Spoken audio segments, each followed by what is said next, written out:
राधे राधे, जय श्री कृष्ण। आज मैं कात्यायनी मैया के बारे में बताऊंगी। छठम कात्यायनी चंद्रहास्योज्वल करा शार्दूल वाहना कात्यायनी शुभम दधारी देवी दानव घातनी। देवी दुर्गा के छठे स्वरूप का नाम कात्यायनी है। वह महर्षि कात्यायन की पुत्री थी। श्रीमद्भागवत पुराण के अनुसार ब्रज की गोपियों ने भगवान कृष्ण को पति के रूप में पाने के लिए इन्हीं का पूजन अर्चना की थी। इसी से प्रसन्न होकर माता रानी ने सबको अभिष्ट प्राप्ति का वर दिया। आज भी कन्याओं के विवाह में अवरोध उत्पन्न होने पर कन्याएं इनकी उपासना करती हैं और अभिष्ट वर की प्राप्ति करती हैं। माँ शांत मुद्रा में रहती हैं और उनकी 4 भुजाएं हैं और माथे पर मुकुट है। दाहिने के दोनों हाथ वर मुद्रा में है और वहीं बाएं हाथ में खड़ग और कमल पुष्प विराज है। इनका भी वाहन शांत मुद्रा वाला शेर है। जिन कन्याओं के विवाह में बाधा उपस्थित हो रही हो उन्हें चाहिए कि सुबह स्नान करने के बाद पीला वस्त्र धारण करके पीले आसन पर बैठकर माँ कात्यायनी जी का ध्यान करें। माँ का 104 से पूजन करके हल्दी के माले से 21 माला जप करें। मंत्र है ओम क्लीम कात्यायनी महामाये महायोगिन्यधीश्वरी नंद गोप सुतम देवी पटिम में कुरुते नमः क्लीम ओम।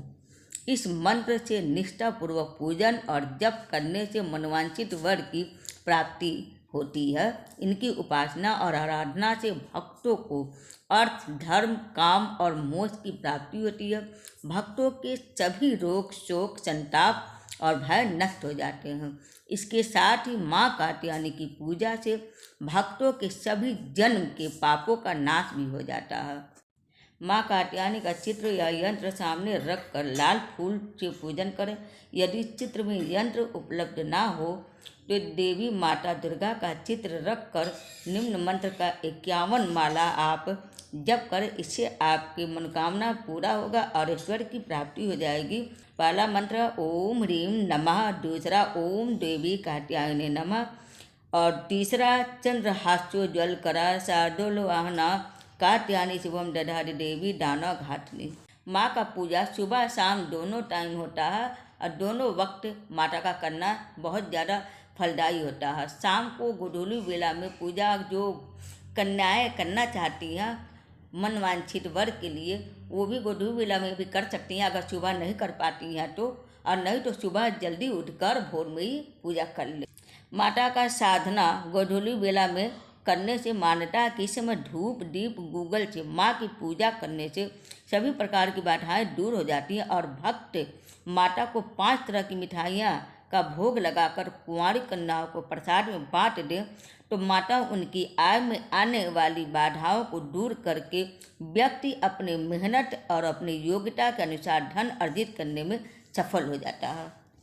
माता को भोग शहद ज़्यादा प्रिय है क्योंकि कहा जाता है कि महिषासुर का वध के वक्त माता ने पान में लगा हुआ शहद को खाया था तो इससे माता का थकान दूर हो गया था और उसके बाद उन्होंने महिषासुर का वध कर दिया था। तो इसलिए माता को शहद पान में लगा हुआ अगर चढ़ाए तो माता बहुत जल्दी प्रसन्न हो जाती हैं। अगर आप पान में लगा हुआ शहद नहीं चढ़ा सकते हैं तो आप मिट्टी के पात्र में या चांदी के पात्र में शहद रख कर माता रानी को जरूर चढ़ा दीजिए। कहानी के अनुसार माता ने यह रूप अपने भक्त ऋषि कात्यायन के लिए धारण किया था।